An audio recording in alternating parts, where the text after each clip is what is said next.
So, on the way to engaging that fundamental issue, I want to talk about the next step in this post 9/11 story, and that was the invasion of Iraq in 2003.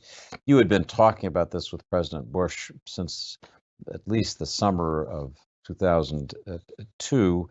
You described your decision to join the U.S. in the invasion of Iraq as the hardest, most momentous, most agonizing decision of your life. Uh, I'd ask you to tell us just briefly, because this could be a consuming discussion, why you made the decision, despite concerns about international support, other issues, to join so vigorously with President Bush, even as you were being criticized very sharply at home for that support.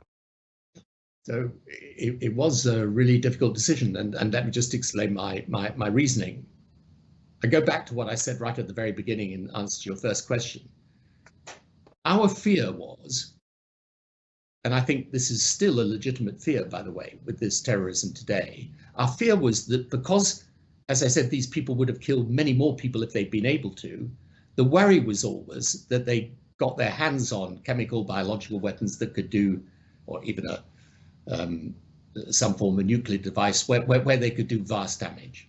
And the reason why Iraq was in the frame in respect of this was, of course, because Saddam Hussein had developed these weapons, had used these weapons, used them in the Iran-Iraq war, used them again against his own people.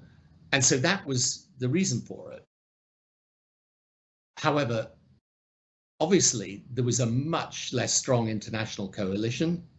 And yes, it was an extremely difficult decision, and as I said at the time, before doing it, this was not going to be Afghanistan, and certainly not Kosovo, which had been the earlier military engagement that I was involved in. The only thing I would say to you, again, looking back now, which is because obviously the controversy about Iraq will carry on for a long period of time, is that ultimately I had to decide, is the world going to be safer or less safe if we remove Saddam Hussein? And I came to the conclusion, maybe wrongly, but my conclusion was that on balance it was safer to remove him because of the destabilizing factor he'd been, and because of the possibility that you could combine these two issues, chemical, biological weapons and terrorism.